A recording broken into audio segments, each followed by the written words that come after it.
Yes, we're back. It's another edition, Afrobeatz Unruly, with your boy Sariki. We're here in the studios, AUK Radio. You know how it is, and you know how we do each and every Saturday. We're here. It's been a while, though. It's been a while, but listen, guys, forgive us. You know what it is. I know you guys have been missing us, but listen, we got a lot of things to do outside here. You get what I mean? We had a lot to do with some concert out there and also some shows and some events out there. But now we're back, and today is special. We got a special guest in the building, and he goes by the name Danny LAMPO. What you say, my guy? Yo. Yo, what's up? How you doing? I'm good, man. Yo, where's the energy from? Energy. We need you to speed up. You get what I mean, man? Listen, how have you been doing, man? Not bad. I've been busy. Doing what? Collabos. Yeah, I mean, I can see, man. Come on. Meeting people. Yeah, that's important, isn't it? Listen, tell us, where from the name Danny LAMPO? Danny LAMPO? Yeah. Okay. My actual name is Daniel Amponsa. Okay, so Daniel LAMPO. Yeah, Shit. I had to style it a little bit. Listen, plus, I'm from Italy as well. I was born in Italy, so. Tell me, how was growing up in Italy like? It was alright, man. It was alright. I mean, obviously the weather is nice, food is nice, everything nice. Better than here, man, isn't it? Yeah, a little bit, but obviously the UK is the hub. If you want to do something big, UK is the spot. If you want to take it to the the next level, you need to come here. Yeah, exactly. So growing up as a black man in Italy, how was that? How was it like? How easy was it, or how hard was it? It was actually alright, I don't hear people saying like, they can be racist, but I feel like if you don't speak the language, maybe they can act or look racist, but I never had that experience. Never. You never had that experience? Never. Oh my God. Not in front of me, at least. Cool. And so fast forward, you started going to school. How was schooling like? I was a good boy. Yeah. I had plenty of girls in my class, so I had to, I wanted to look good. You had what, plenty girls? Yeah. Oh my God. In So, my class, at what age did you start doing the girly thing? Like, you start noticing the girls and following the girls? My mom is watching, so. Your mom is listening and watching. So you don't want to tell her? Okay. I'm talking about education and school. How far did you go? I'm a graduate. I did accounting and finance in Southampton. Oh, nice. Yeah. So in Southampton here. Yeah. Okay. So I did like my A levels in Italy. Then I came here, did uni here. Okay. How hard was it to blend from the Italian school system into the English one? Not gonna lie, it was easy. How easy? Did you speak English already before coming? It's not even that. I mean, the things I did back in Italy, they were so hard. So by the time I came here, it was easy for you. Yeah, I get it. It's like coming from a very tough environment, and then you get somewhere and they think it's tough, but you be like, come on, man, what's this? This is nothing. You know what I mean? Yeah. Listen, exactly. This makes sense. So at what point did the music come in? So I always did music back in my garage. Okay. I used to be shy, you get me? So I would do it, but then I won't tell anyone. But at the same time, I used to play instrument back in church. Or play the drums and the bass guitar. Okay. And then one day I was like, you know what? Fuck it. I'll just do it. I mean, I love it. It makes me happy. So why not? And I started. Oh, shit. That makes sense. So do you remember the early, the beginnings? Do you remember how it felt like? I'll tell you a story. So my first ever track, it's not even available online. That's how bad it was. Boy. And I got this open mic gig in London. I went there with my boy. It was horrible. Oh my! Everybody was looking at you like, what's it doing? No, it wasn't packed. It was empty. You were like 2 people, maybe. 2 people, okay. Yes, it was alright. No, you should. Yeah, it was alright. My performance was horrible, man. Oh my God! I forgot my lyrics. No way. I was like, you know what? Still, I got more work to do. Yeah. So I never posted it, never told you. No, you don't have to post that. How can you post that? No, you just keep it for yourself. And even though it's gonna be on your phone, you wouldn't even watch it. Nah. You get what I mean? think I deleted it. Yeah, you will. So okay, that was the first one. First very one. So the next level, how did like, what did you have to go home and do and come back again? So I went back home, watched the video. I was like, nah, this is not it. I don't want to look like that. I don't want to beat that type of guy. So I watched the likes of Samini, Stoneboy, how they perform, like how they control the stage. And I was like, okay, I need to do that. I want to be one, like, I want to be like them, you get me? So book studio sessions, like Paris, stuff like that, and then just perform in front of no one. Until I feel like, this is my shit. Yeah. Shout outs to Paris for whoever had the idea for Paris he's a genius, because we all go there and do our thing. So and also you were speaking about Stoneboy and Samini and that. So who did you look up to? Growing up, Samini. Boy, Emmanuel Samini. Legendary. And at what point, like, what do you see in Stoneboy as an artist? Stoneboy is spiritual. Spiritual, like the way he performs things or the message in the lyrics is crazy. Like, you can't compare him to anyone. It's just like in his own league. All right. Yeah, I get it. And one thing I also say is, when it comes to Stoneboy, the Stoneboy you're seeing today is like, too much work. You get what I mean? Like, it's too much work. Like, it's not like someone who just started today. No. There's no luck in it. Trust me, man. It's hard work. Like, it's pure blood, sweat, and tears. There's no corner or something like that. I feel like you can hear, like, in his voice sometimes, like when he sings, you can hear the, bro. Yes. So at what point did you decide to go pro with this music thing? So I was doing like little gigs here and there, and it was good. Like, people actually were having fun. I was able to entertain them. And then I had the chance to have a collab with Sonny Bali, the late Sonny Bali, Oh, the Godfather. No way. Either. The Godfather. Okay. So after that track, keep going. After that track, Paper, I got my first big gig, which was Reading Carnival. Yeah. And after that, like, I smashed it. No, don't tell me you performed at the Reading Carnival. Reading Carnival. How was that experience like? I mean, it was my first big stage. No way. And I killed it. No way. Which song did you perform? I don't want to brag, but the videos are out there. You can go and look at it. No, if you killed it, you killed it, obviously. Yeah. So, what song did you perform? Obviously, Paper, which was me and Sonny Bali. It's a type of reggae, raga kind of vibe. Yeah. So there's energy. Yeah. And then, I forgot. Titan. Listen, you know what? Fast forward. I just want us to run into one of your songs with this talented artist called Article 1. Oh yeah. So ladies and gentlemen, we're still here. It's Afrobeatz Unruly. Listen to Putu by Danny Lampo featuring Article 1. Bro, who produced that song, man? Quick one. Yeah. The title is Putu. Yeah. Okay. Oh. Do you know what that means? You should. Yeah, I do actually. Tell me, what does it mean? No, but I don't want to say this, guys. It's a Ghanaian word. Puutu. You know what I mean? So Putu. At the end of the day, you know what it is. So ladies and gentlemen, that song is heavy, man. How was linking up with Article 1 like? It wasn't too difficult actually. Yeah. So I texted him on Instagram. He replied.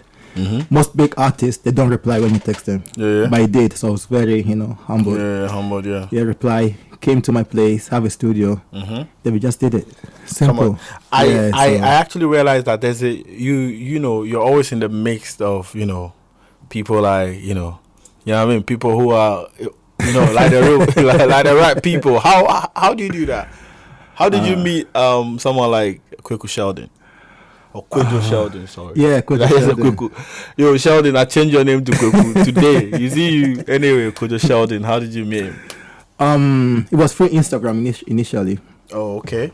Yeah, I mean, I've been talking to him like since he was in Ghana, and then there was a kind of connection. Yeah. So when he came here the first time, we linked up. We were vibing. The connection was there, and then that's it. He's a cool guy. I thought it's easy to chill with. Sometimes I thought he was living with you. I mean, I wouldn't say ends. living, but like we were together throughout. Like both Reading, London. Because we were moving around, so we were together throughout. Oh man, listen, that's cool, and I like the whole, movement and the way you're moving. Fast forward, you got a new song out, Where the Money Day. Yeah. I'm interested in this song, because you got a feature from Medical. Yeah, MDK and Echamano. If you know me, you know that's kind of my camp. You get what I mean? That's my guy. And for him to release that feature for you, usually we don't do that. Usually it comes to the bags. You get what I mean? Yeah. So tell me about that song first. Did you come there with the song, or you recorded it there with him? No, so I did my part at home. I was just there and I was like, let's do something. Like, I want to do something different. So I called my boy CZ and I was like, come over, let's do something. He came and then I just did my part, like, where the money there, where the money there. And I left the gap there. Yeah, for the right person. So you didn't know who? You didn't know it was gonna be Medical. I just left the gap there for the right person. Come on. And then I got the opportunity to to have MDK on it, and I was like, yo. Yeah. How did that happen? So I've met him like some few times before the actual date. Then I asked him like, yo, I mean, I would like to, you to jump on my track and stuff. I was like, okay, don't worry, we will talk about it. But I've heard that so many times. It happens. Easy to say, yeah. I've heard that so many times. So. And then the second time, we didn't talk about it at the basketball court. The third time, I was like, oh, did you bring your studio? And I was like, no, I didn't. And I was like, shit, I missed a big opportunity right now. yeah. And I was like, you can go to Riding if you want. I was like, nah, that's not. Come tomorrow. Yeah, that's I was like, far. tomorrow. So I was scared that he might change his mind overnight. It's possible. Yes, he told me, come tomorrow, 10 a.m. Oh, yeah. 10 in the morning. Yeah. So I went there. I was there by 9 o'clock. Yeah, man. My guy didn't answer. 11 o'clock. You were down, yeah? Yeah. At the Docklands, yeah? Yeah. You would 12 o'clock, no answer. You still did a guys. 1 o'clock, no answer. I was like, shit, it's not going to happen. Yeah. Who are you calling at? This time, who are you calling? Coffee Jam. Man them. And Man then them. 140, I still remember 140. It was like, yeah, we are coming out. Wow. And 2 o'clock, 2:30, he came. And I was like, how many hours did you wait? You started waiting from 9:30. Yeah. to 1:30. Yeah. Yeah, man. It was worth it though. It was worth it. Yeah. So fast forward, we're still in the story of the feature, yeah? Yeah. So you went there at 9, 9:30ish. Yeah. And you had to wait till like 2 p.m. Yeah, something like that. Or 1:40. 1:40. And they got back to me at 1:40. Yeah. Yeah. So 2 o'clock we did it. Yeah. But 2:30 was done. It was done already. So you see, this was this will be. Is it safe to say this is like the best wait of your life? Yeah. Like one of the best wait of your life. Yeah. Because if it was some, I know some people wouldn't. They would be like, oh, blah blah blah, and they'll just leave. You know what I mean? Yeah. But listen, turn up. Shout out to shout out to Medical for for giving you that verse. You get what I mean? So now let's come to the verse. Yeah.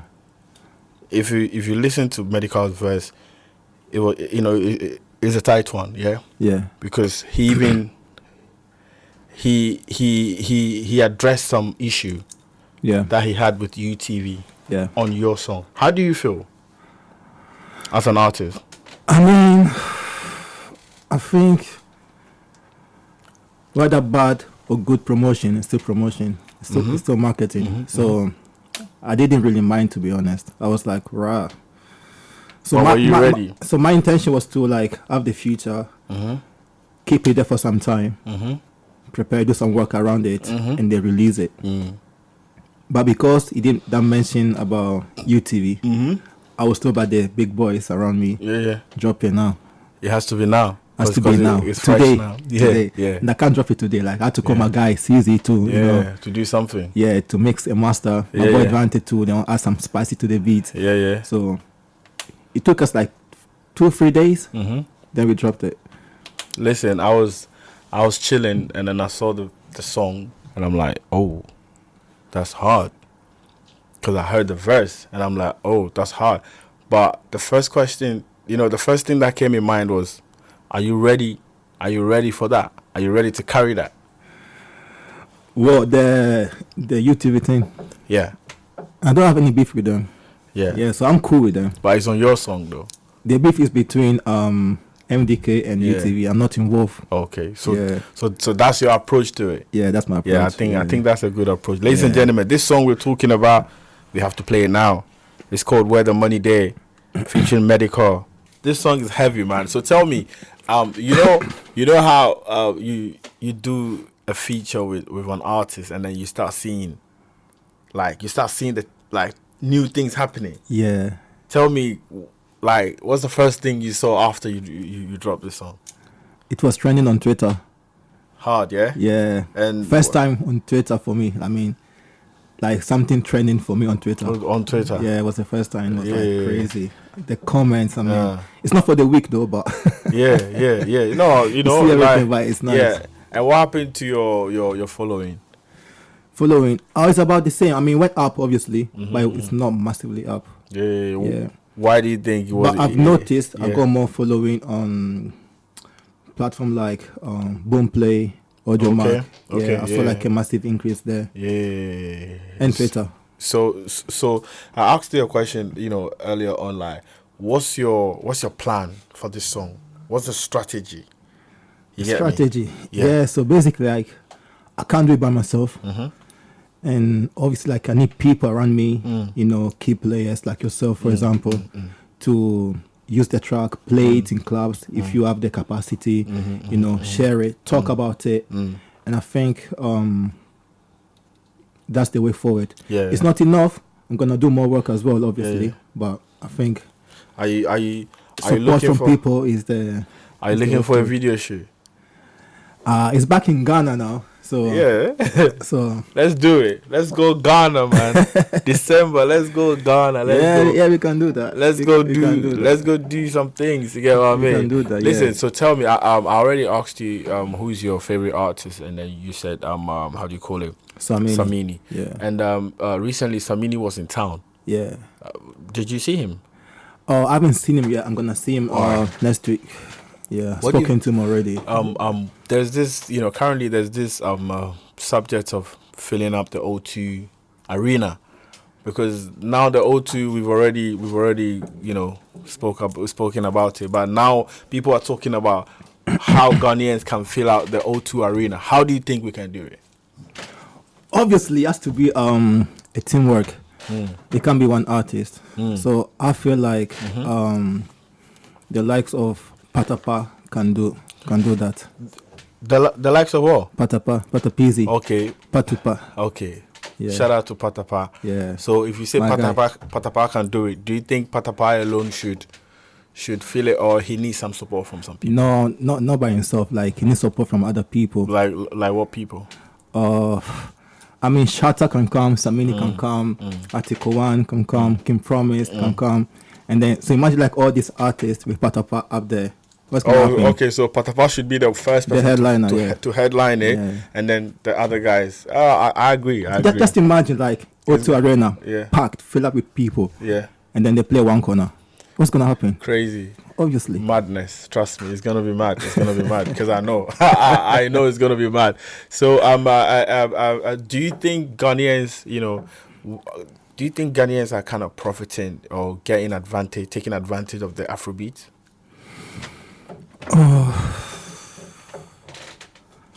I think we are trying to get there now. Yeah.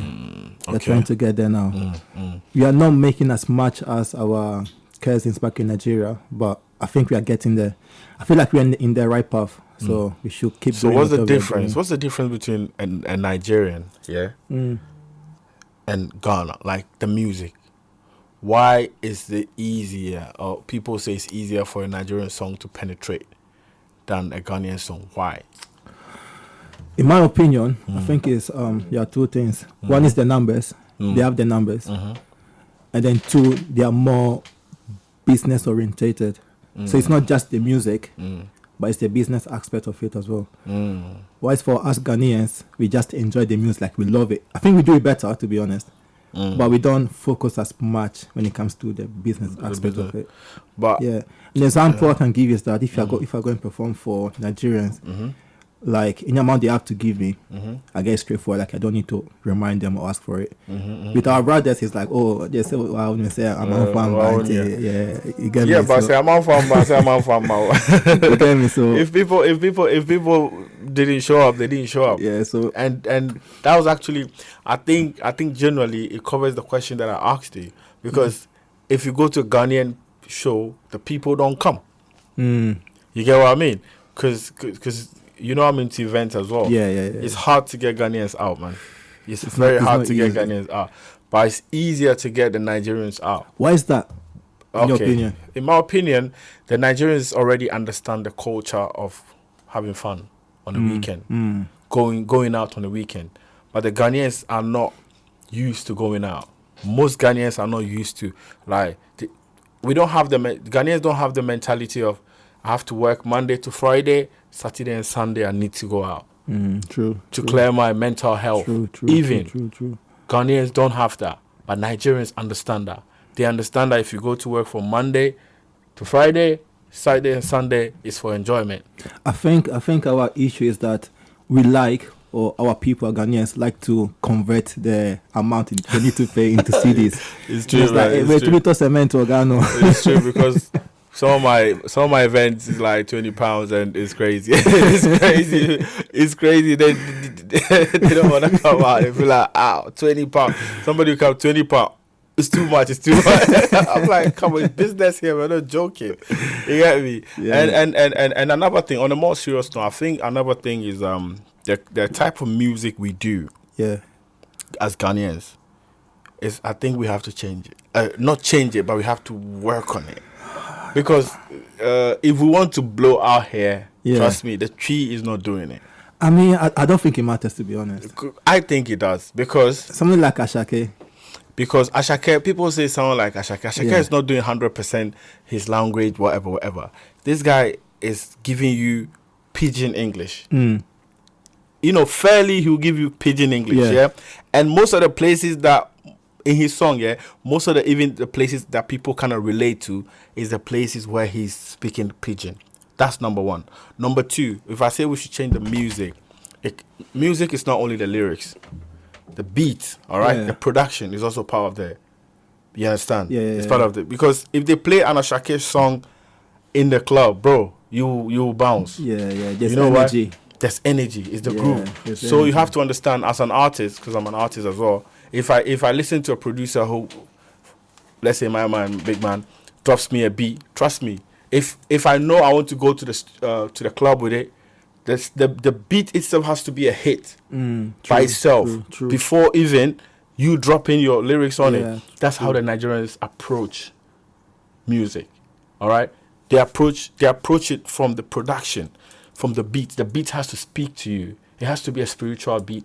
Then whatever you are going to put on it should be top up. So I feel like with Ghanaians, so you saying like our producers are not good? I'm not saying they're not good. They're not good enough. But they got work to do. You reckon? And I don't even blame the producers, because the producer will give you beat. If you like it, you the artist, if you like it and you choose that beat, it's on you. True. You get what I mean? Yeah. So if you are inspired on a beat, that's not really gonna bang in the clubs. It has nothing to do with the producer. It has everything to do with you. Because he's playing a lot of beats. You could tell him, I'm not inspired by this. I like this. I like this. Because me, I have a lot of beats and I take my time. I want the beat that will even speak to me before even I. Because the beat needs to help you record the song. It makes it easier. Way easier. Listen, if you understand music, though, it makes it very easier. Then you know that, okay, this one can flow. So, you know, we have, but, you know, we're getting there, just like you said. And recently, Medical, he sold out the, shout out to Medical for that, bro. Because, you know, I just want to say this before I ask you this question. Few months before the show, we were just hopeful. That was all we were doing. I remember we were having meetings and we were like, God. And I told him, bro, it's gonna happen, man. Let's do this. Let's do it. And to see that day, to see people outside who've got tickets For and him. cannot go inside. Yeah. It was crazy. Yeah. And you know how many times the fire alarms kept going off? Is it? Bro, it was crazy. That was why a lot of people were outside. Because the fire alarms kept going off because it was too hot in there. You get what I mean? Yeah. So because it was too hot, the security cannot allow Obviously, people to go MDK in. brought the heat in it. Listen, it was really hot and it was crazy. So what do you know, how did you feel seeing something like that? I was happy for him. Yeah, because on the media, just before the event, people were not really supportive. Yeah, They were Ghanaians. like, Typical Ghanaian. Yeah, they're like, oh, he can't do it. He wants to show off. He wants to allow, you know. So for him doing it and selling out, I was very happy for him. Yeah. Because Medical, like, he's a very humble guy. Yeah. He calls himself stubborn, but he's very humble. No, down to he's earth. stubborn still. But he's got the stubborn side you don't want to see. But that's how it is, But he's 100, like, on the general thing, he's a humble guy. Yeah, he is. And me, I've known him since he got signed, because Chris Wado signed him, and I remember Chris Wado came from America. He was in America actually, and then he texted me, he's like, bro, I want to sign this artist. And I'm like, okay, when you come down. So I was in Ghana, then he told me that, listen, the guy came, and he actually, if you ask, Medical knows this, he actually let me meet Medical before signing him. Oh, wow. It was him and Flo Deli.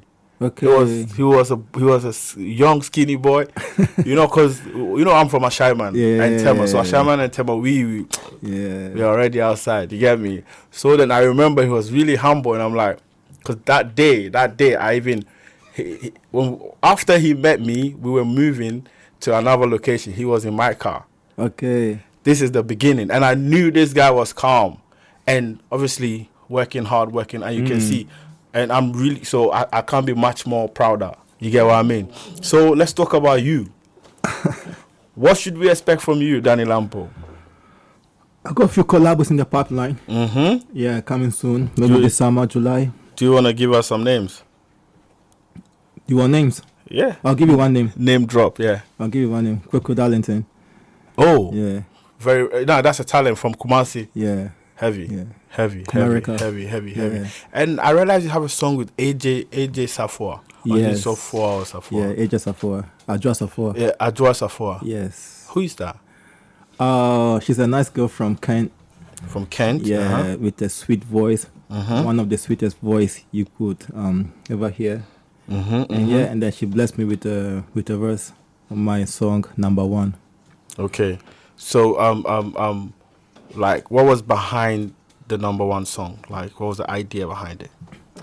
So Number One, it's like, like when you wanna take your girl out, but then like she's not your only girl. You got other girls there, but they are not really your girl. They're like, They're like, what? I don't know. I don't know.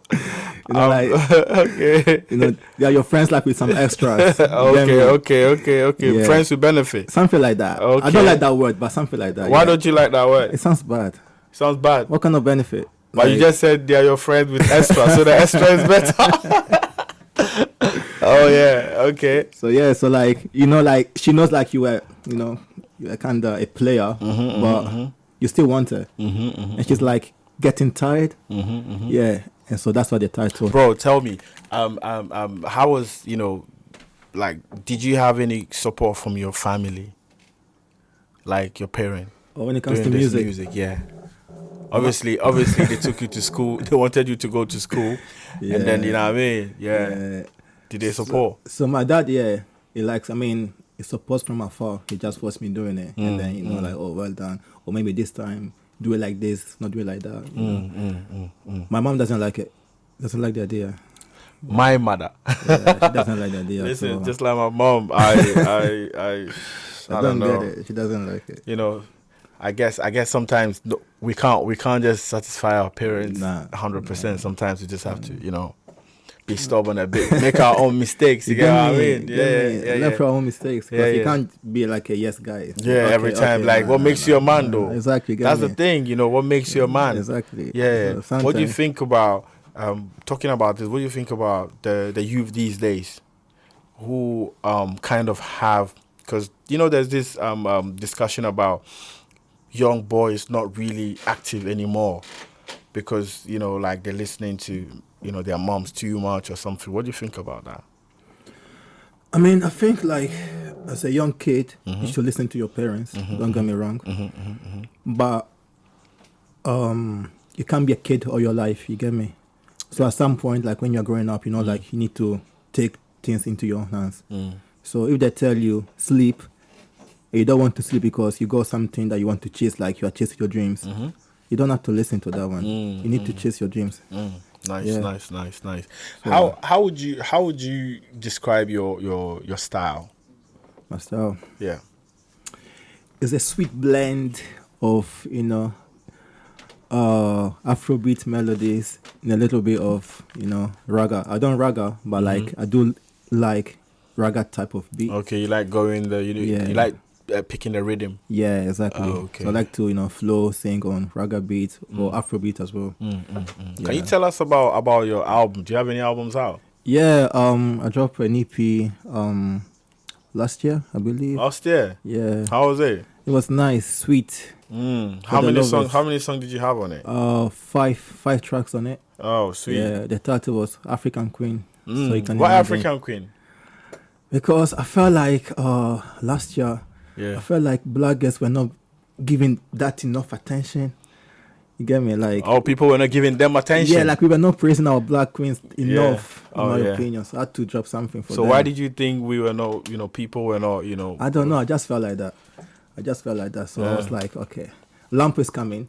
My second name is Daddy, so you can call me Daddy LAMPO. So I'm talking about black women and the men. Yeah.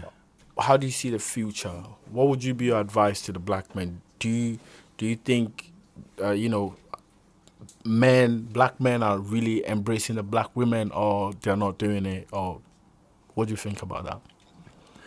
I think as a black man, you should embrace yourself first.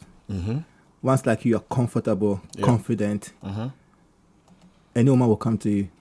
Okay, you need to be confident. Yeah, like obviously, like you can't be. Women like confident men, like they really do, like know your shit, like know what you are doing. Like you have to be, know what you want. Be in control. You get me? Yeah, I know that.